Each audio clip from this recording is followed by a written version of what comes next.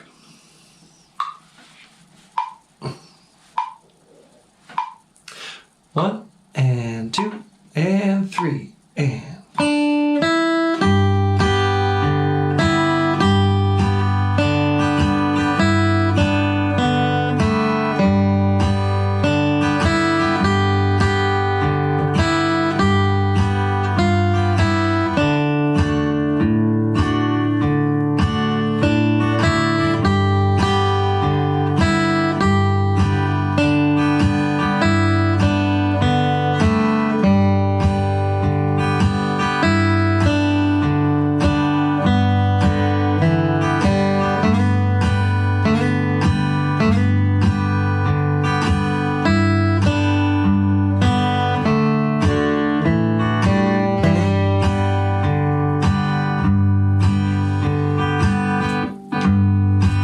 Okay, there we go. So, as with all these lessons in this series so far, that in itself is a totally decent kickoff. That would be a fine way to introduce this song. Why don't we try it at a faster tempo to hear it just a little bit more in a performance context. So here it is. Go ahead and play along if you're ready. Just that basic melody again at 70 beats per minute. 1, and 2, and 3, and...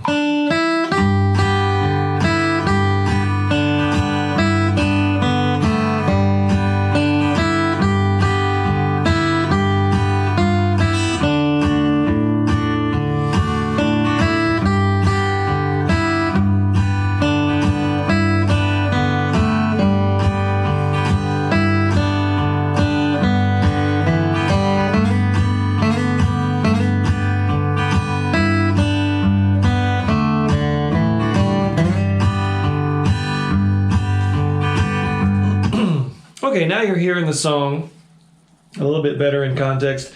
Why don't we do it while we're at it one time at the performance tempo, 90 beats per minute. 1, 2, 3.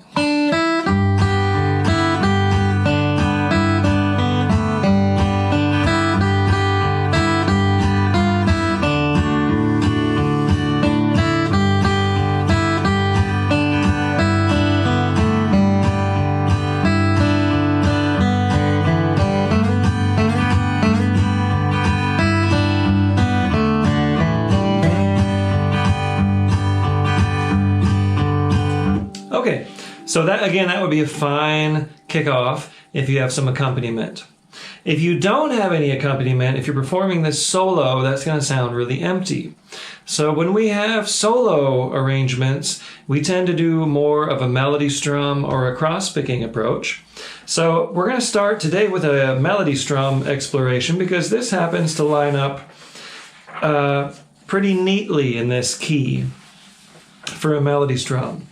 And this is going to be in the lower octave. So we'll kind of breeze through this, and those of you interested in this style can come back. And remember, if you're a JamPlay member, you can access all these lessons pretty shortly after we're through with this live take on the archives. And you can download the notation and all that stuff if you wanted to take any of these bits and work on them any further.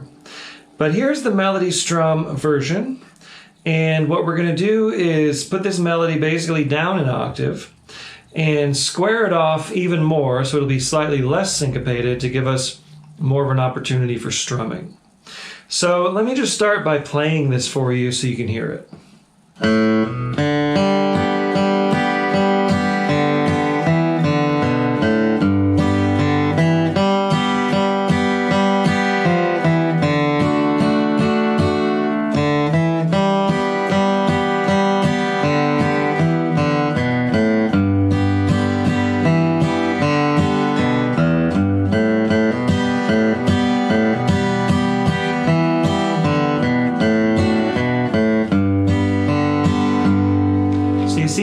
is self-accompanied. You could play that solo. So let's work through the nuts and bolts of that here together.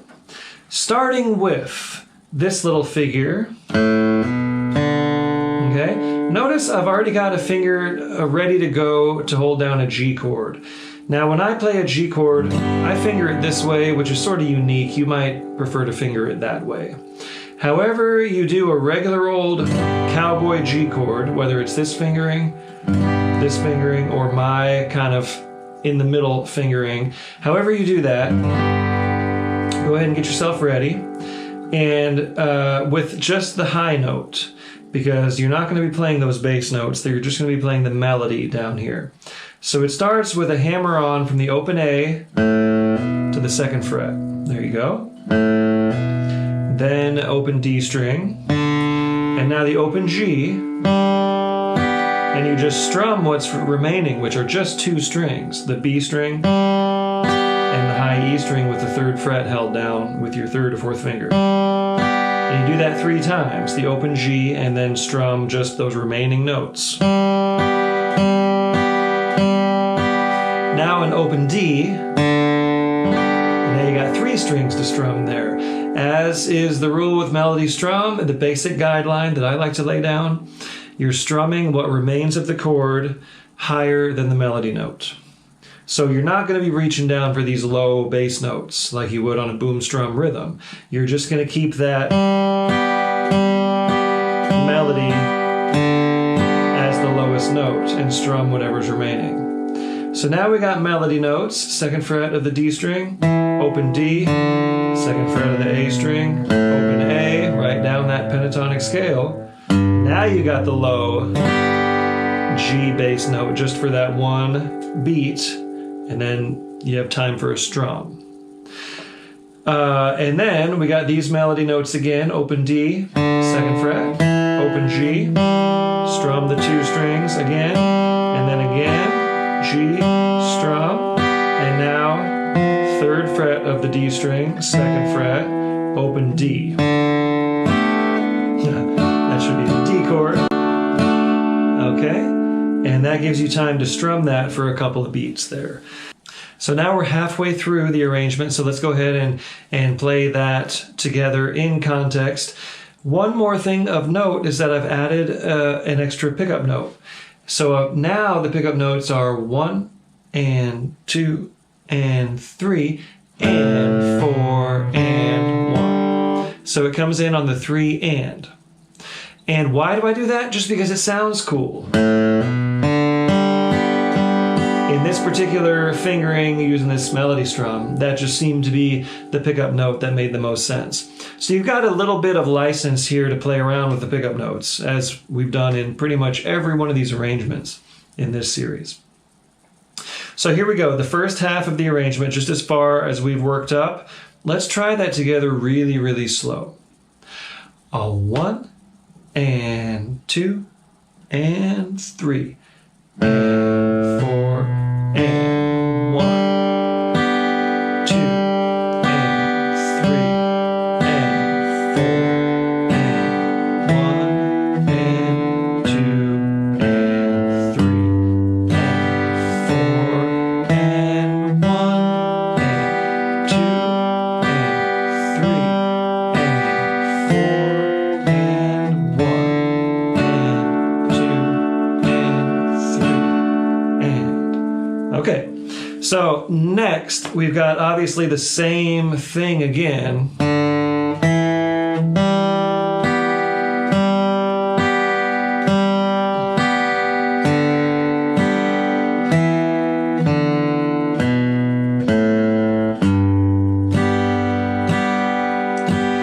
Then here's the different part. 2nd fret of the D string, strum the G chord, what's left, open D, same strum. Now melody notes, open E, 3rd fret, open A, and then a hammer on from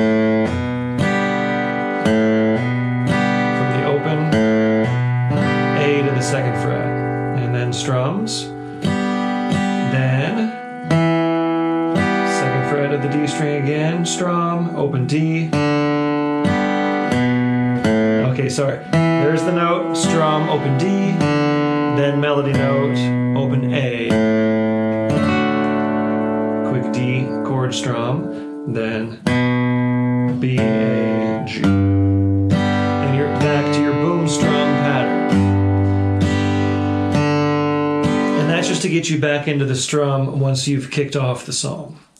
So there you go. I'm not going to spend a whole lot more time on this. Let's go ahead and try it all the way through. And those of you, again, who are interested in melody strum, because we have a whole new arrangement to get to of my actual kickoff I'm going to present to you here.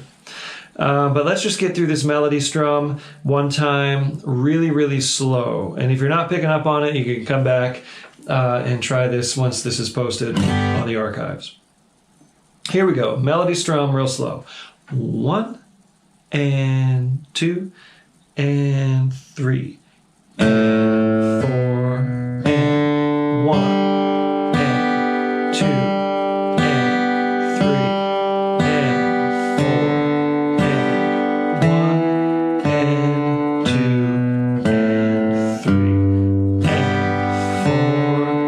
and 1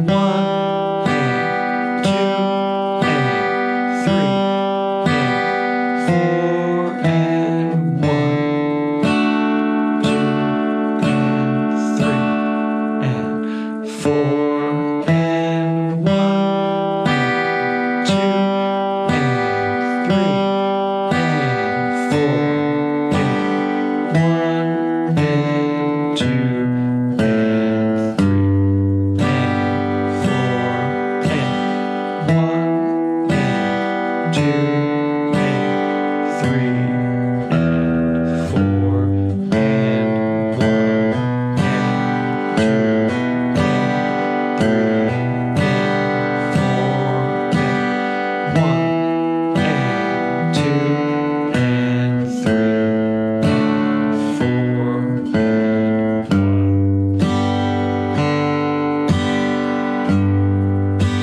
Okay, so this is the basics. These are the nuts and bolts of this type of arrangement. The thing is, once you get this type of arrangement down and you put these nuts and bolts together, then you got to make it musical. So this is very straight, very square, very stiff. So let me play this for you now a little bit more musically, which means I'm going to incorporate a few different kind of strum patterns.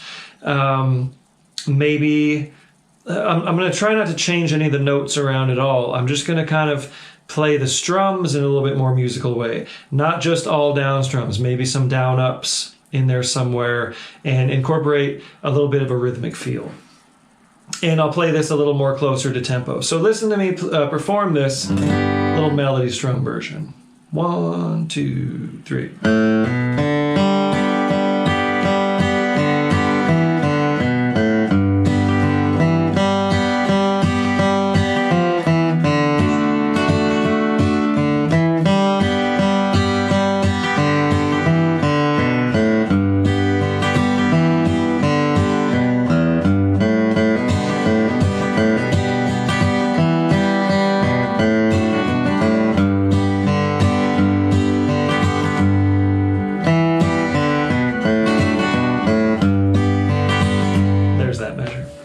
So melody strum is a really fun thing to explore, and I've covered this in a bunch of my bluegrass lessons here on JamPlay.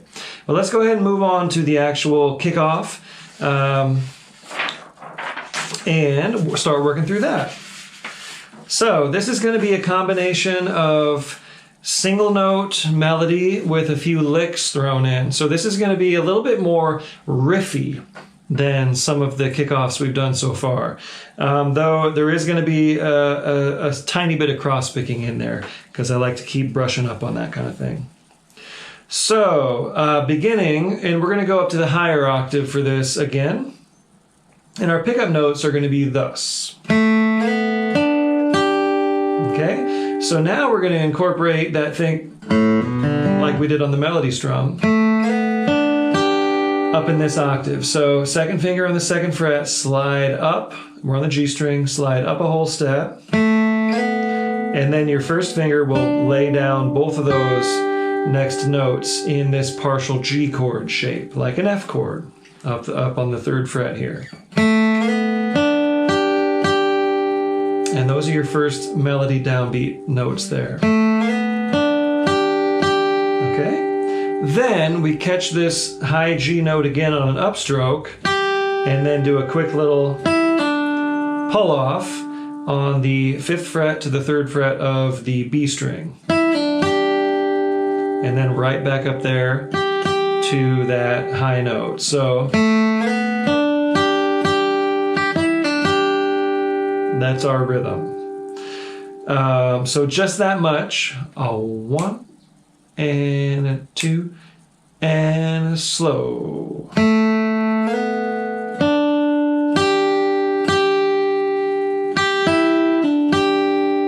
Okay, we'll keep reviewing as we move along. But here's the next lick. That's a little cross-picking pattern that we haven't covered yet. It's kind of a forward reverse thing. But it's pretty simple. You're playing out of this chord shape, a downstroke on the B string, then an upstroke on the G string, then a down up on the B and the high E. So just try that little thing. A little slower. Ready, go. Down, up, down, up. Ready, go. Down, up, down, up. Ready, go. Down, up, down, up. One more time, go.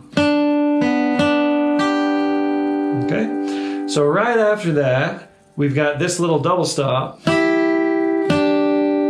So that's just achieved. My first finger is down holding these 2 strings on the 3rd fret the entire time so far. And it's the same here. 3rd finger will play the 5th fret of the B string, while the 1st finger is still barring the B and the high E strings on the 3rd fret. And you play those as double stops, meaning 2 notes at a time.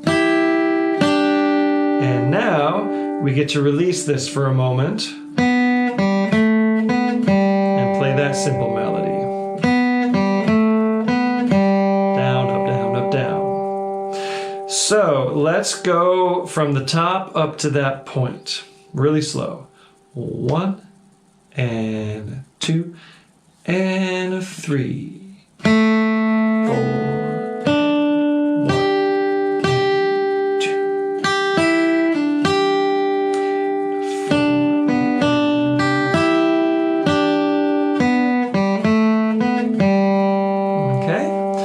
Time, same thing, just because we're getting right into this from the top. A 1 and a 2 and a 3, 4, 2 and 3 and 4. Okay. Next up, we do the same thing as our pickup notes, but a little quicker. Meaning that slide is quicker. It happens right on the beat. 4 and, okay? And then we're back to this little double stop with my first finger holding down both strings. And then, so there's the high G note, then a downstroke on the 3rd fret of the B string, then a quick upstroke on the high E string, and then 4th finger, and then upstroke on the 3rd fret again, 3rd finger, downstroke. So down, up, down, up, down, down.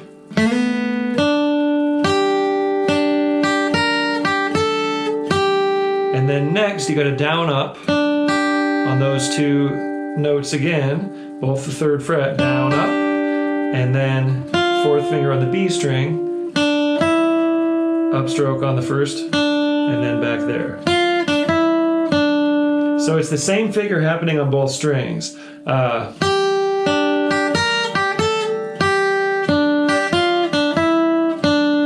then you land on the D. So that one, you know, once we start getting into these busy notes, you kind of have to zoom out a little bit and see this in context. So you're reading it off the tab, and that's an easy way to pick it up. But here, let's run it back and play up to this point from the top, so you hear this kind of how it flows. So here we go, from the top up to that point. A 1 and a 2 and a 3, 4, and 1 and 2, and a 4, and a 1 and 2, 3, and a 4, and a 1 and a 2, 3. Okay. Then we've got a little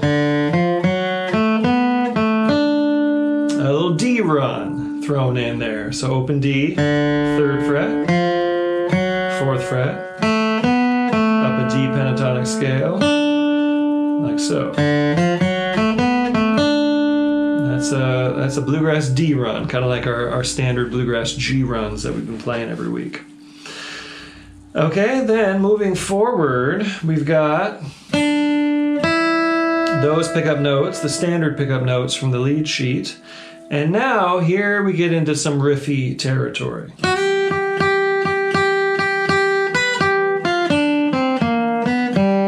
That's bluegrass lick you're going to want to know as a flat picker. So I'm going to slide from the 2nd to the 3rd fret of the high E string. And then start pedaling that note, that 3rd fret G with the down ups. Down, up, down, up, down, up, down, up.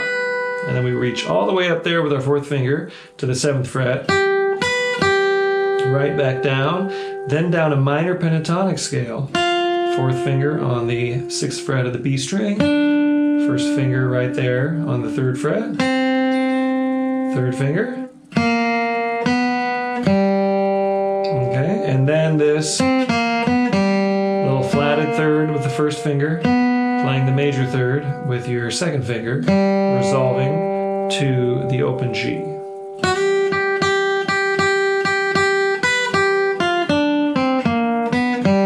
Okay, let's try that just right there on that downbeat. Ready and go, E and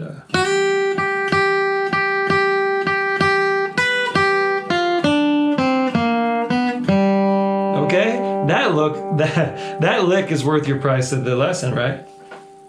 Okay, one more time, just that measure.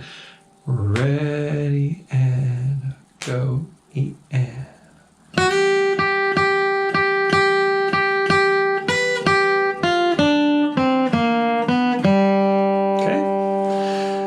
Moving on from that, it doesn't matter if you're on the 2nd or the 3rd fret, but you get, I've got it written from the 3rd fret, quick slide to the 4th fret of the G string, and then you got that note ready to go with your 1st finger, and then open E, and I shift my fingering because I need 2 fingers ready to go on the 3rd fret on the B and G strings. So you got that going, and then as soon as you play that open E, you're playing in the head. Open E, 3rd finger will play the 3rd fret of the B string, 2nd finger will play the 3rd fret of the G string, open B, and then open G. Okay?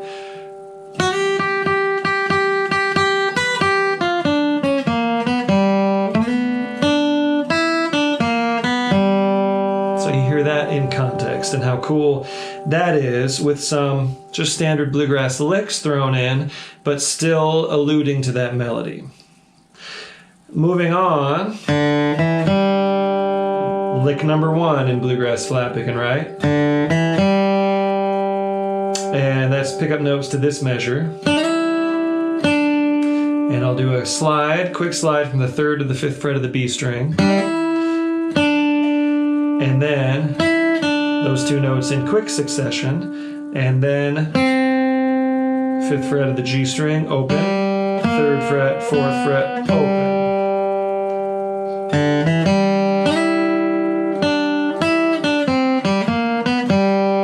That's that part, okay? So really slow from those pickup notes. 4, E, and 1, and a 2, and a 3, E, and a 4. Okay, just that much. 3, I'll count you in. And 2, and a 3, and 4, E, and 1, E, and a 2, E, and a 3, E, and a 4. And now this, moving on, starting with that figure of a G chord, a double stop from a G chord, but down a half step. So second finger on the 3rd fret of the G, first finger on the 2nd fret of the B, and then move it up into place there. And then we'll do a quick slide, again emulating the vocal. And then we got those same pickup notes as before, and we got this figure. Okay, so sliding with your 2nd finger, 3rd fret to the 4th fret of the G string, first finger right there in that position on the 3rd fret of the B string, and a quick grab on the upstroke of that B note again. Then 3rd finger on the B string back to the 1st finger. And now I'm going to shift position in order to get my 3rd finger ready to go. That's a pretty common thing, right? I'm using my 2nd finger to get up to that. But by the time I need to get back down to open or 2nd position, I'll use my 3rd finger there on the 4th fret of the G string in order to go that chromatic little descent down to that melody note. And then that big common little bluesy bluegrass lick. And we finish it off with a G run. Okay? So I think what we should do here is, in the limited time we have, play this a couple times through really slow, all the way through, so you can pick up maybe on these little bits you might have missed. And this is a little bit more, I don't know, intermediate, upper intermediate, advanced, then we're kind of moving progressively through this series, right? So I don't blame you if you want to come back and try this again on the archives and download the notation. But let's try to get it in real time. Let's really focus and play through this from the top, kind of reading along on the screen there. And we'll go slower than the rhythm track. I'll count you in, and here we go, nice and slow. A 1, and a 2, and a 3, 4.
Okay, one more time, nice and slow, just like that, before we try this with the rhythm tracks.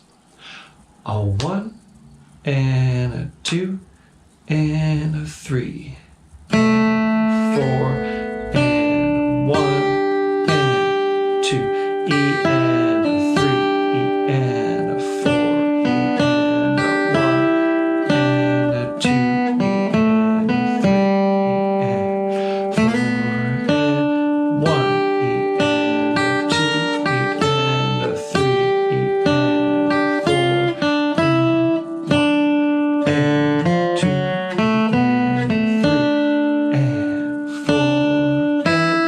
1 E and 2 E and a 3 E and a 4 E and 1 and 2 E and a 3 and 4 E and 1 and 2 and a 3 E and a 4 and 1 and 2 and a 3 and 4.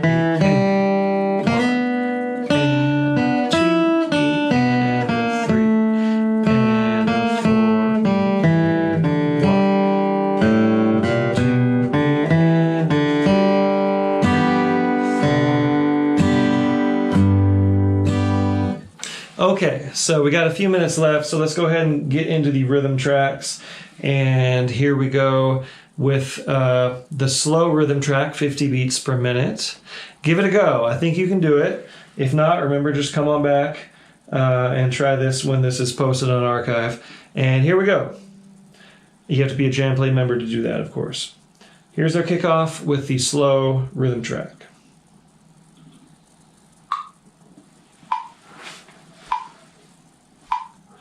A 1 and a 2 and a 3.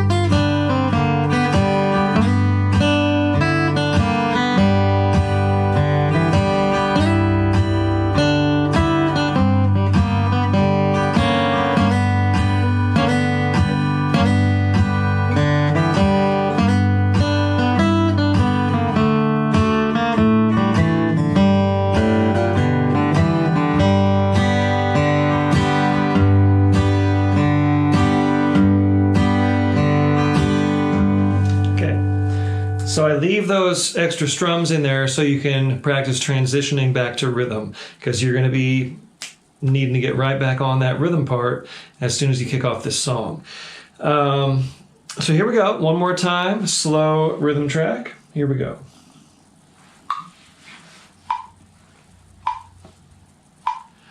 A 1 and a 2 and a 3.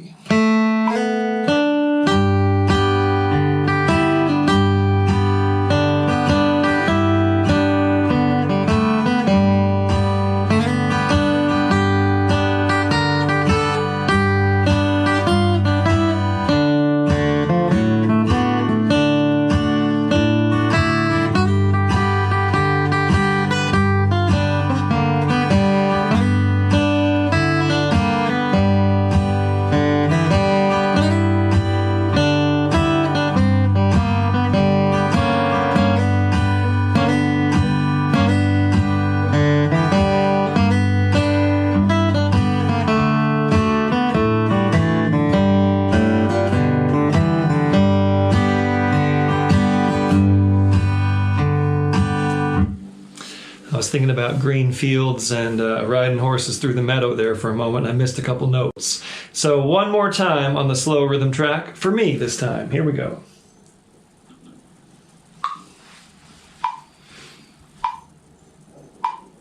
A 1 and a 2 and a 3.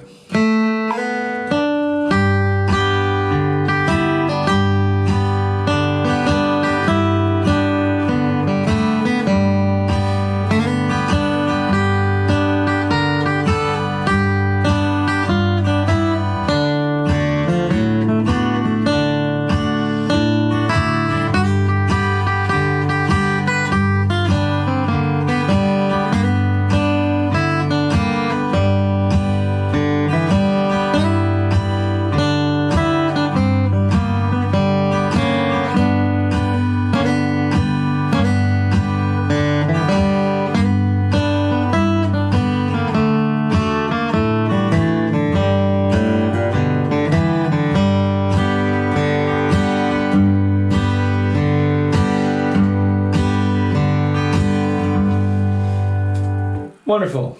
Okay, now if you're ready, We'll try this at the mid-tempo, 70 beats per minute. Again, you can download these tracks as well once these lessons are up in the archives and have these to play along with at your own pace. So here we go, 70 beats per minute.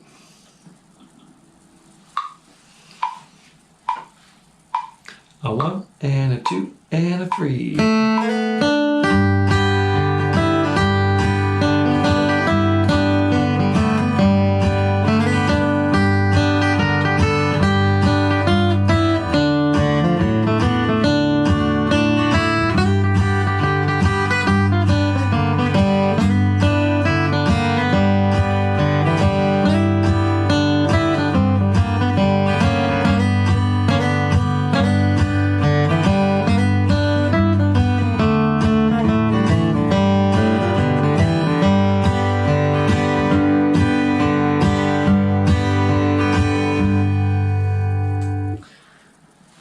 Okay, one more time at mid-tempo. Here we go. A 1 and a 2 and a 3.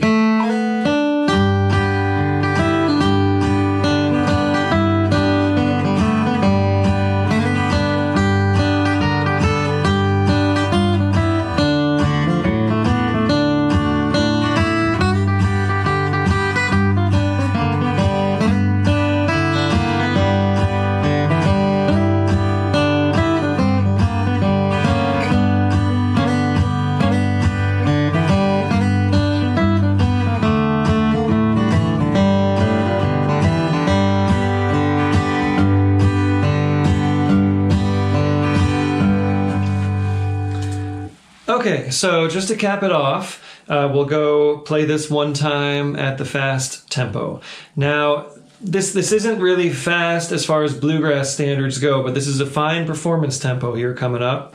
I want to remind you that I have on Monday nights, most Monday nights of the year, and there's plenty of these again on archive on my YouTube channel, my Play Along Bluegrass Jams, where I do lots of standards like John Henry. John Henry makes its way onto the set list every now and then, and you can play along with me in real time and put these kind of jam sensibilities into context. You'll have the opportunity to kick off a song, you'll have the opportunity to play rhythm, you'll have the opportunity to do fills, to sing harmonies, to play bluegrass breaks, all of that. So check that out on my YouTube channel. There's one coming up this Monday night, and whenever I'm available and I have good internet signal on a Monday evening, I will do the Play Along Jam. And if you follow me on my social media, I'll keep you posted on when we do those and what the set lists are going to be. And there's a slow tempo, mid-tempo, and fast tempo version every Monday night for all levels to play.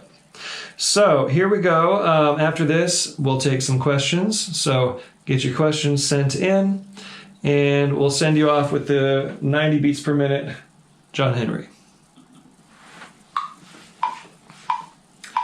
1, 2, 3.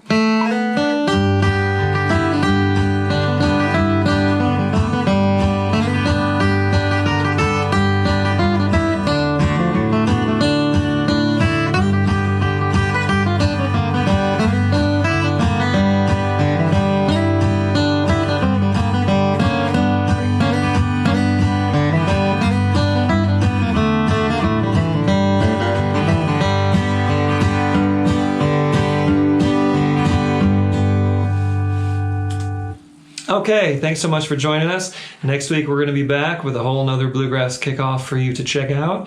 Remember that these are for your understanding of how to do this. I hope you get this down note for note, because this is a really good kickoff. You can use this at any situation where you're playing this song. But also use this as inspiration to come up with your own version. So I will see you next week at the same time. Once again, I'm Tyler Grant here at JamPlay, and we'll break now for questions.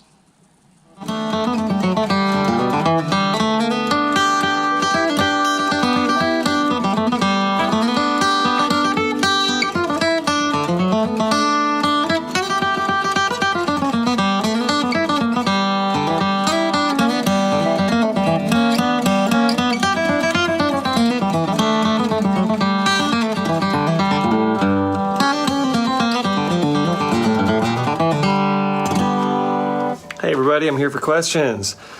Nerky. Sometimes the abundance of notes and strums give a muddy or cluttered sound. Are there some tricks to control this? Yeah, the bluegrass players tend to play pretty far back on the bridge.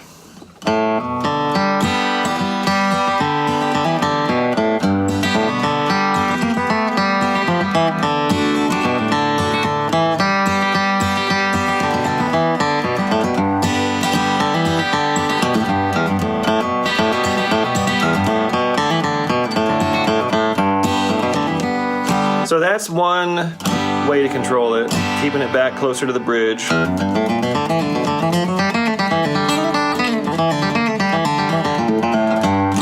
And I'm assuming you're talking about the melody strum kind of stuff. Up here, all those high notes, you shouldn't be having much of a problem with it. But oftentimes, that is a good question, because, you know, oftentimes there are pieces, like for instance, there's a piece that I play that's kind of down in the low strings quite a bit, and it starts like this.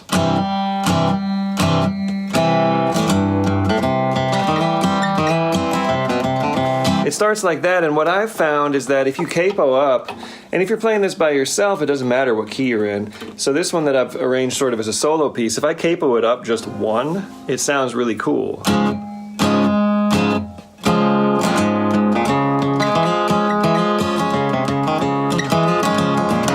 So oftentimes, if I'm arranging something solo that is in the muddy low string region, sometimes I'll just capo it up. But for this song, if you're going to be playing with others, you know, they're not going to want to play it in G sharp. They're going to probably want to play it in G. So I would just get a little closer to the bridge if you're having some issues with that. That's also the reason why when we're strumming bluegrass G chords, we do not hold down that low B note. We dampen the A string, right, with the second finger, so we don't hear too many muddy thirds down there. Same thing with piano players. If you see their left hand, they're not holding down a third way down low. They'd be holding down fifths, because those muddy, the thirds down low will sound muddy. Grass Machine asks, how do you go about memorizing long or complicated kickoffs like this one? Just take it one piece at a time. And, you know, I'd say just get a couple bars down and take it from there.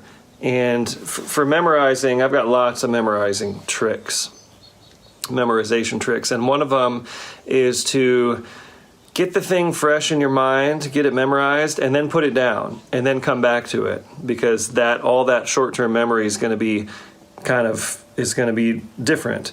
And so putting things down and coming back to them is very important. So take it at your own pace, and just take it a few bars at a time. Once you get to the part that you've missed or that you can't remember, then go back and look at the notation and say, oh, okay, I got it, and then go back and try to play it without looking at the notation. You'll get it. Yoda asks, why do a lot of bluegrass forms have extra bars and forms that are uneven? Well, in bluegrass music, it's actually a lot more straight than where a lot of the old-time songs come from. And if you want to give a little comparison, listen to anything by the Carter family, the original Carter family, who we get a lot of songs from, you know, a lot of songs that are in common use today, and listen to how crooked they were back then, and realize that things having an even amount of bars, like a 12-bar blues, for instance, that didn't happen until like the 40s, 50s, you know. Listen to old blues players, and the 12-bar blues is merely a suggestion of how many bars are going to be in, because what these people are doing are telling stories, and the rhythm is built around the verse. And it wasn't until, you know, full bands started recording together, and in bluegrass music that didn't happen until the 1940s. A full band was playing, and they actually had to sort of square off bars, and the 12-bar blues, as we know it, is really a kind of a modern invention, you know.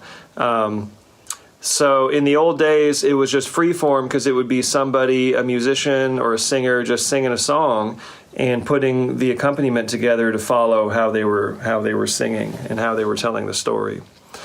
So that's why this is the only.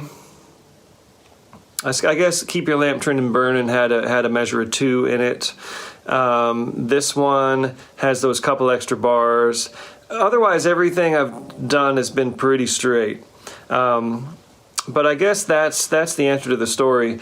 If you listen to a lot of bluegrass music, you're going to find that the forms tend to be pretty square, but it always has that, not always, but often will have that trail off at the end of a measure. It'll have that trail off where the instrumentalist is trailing off on the lick and the singer is getting back up to the microphone. So sometimes those are physical things that they were working out because there'd be one mic they're working around. But these days it's become a stylistic thing. So it's just cool to have things that aren't quite straightforward, that have a little bit of rhythmic complexity. But to answer your question, it just comes from the telling of the story. And in John Henry, the reason it's got those extra beats is because on the second half, I'll just sing the song one more time. John Henry was a little baby boy. Hold him in the palm of your hand. His papa cried out this lonesome farewell. Son'll be a steel driving man, Lord, Lord. Son'll be a steel driving man. So the reason that song has a couple extra bars is because of the repeat of that line. So it's just because of the vocal. It's because of the story. Cool. Well, thanks everybody. We'll see you next week at the same time. And keep on picking. Don't be strangers. Remember to join me on the Monday Jam. You'll get to actually practice a bunch of these songs together.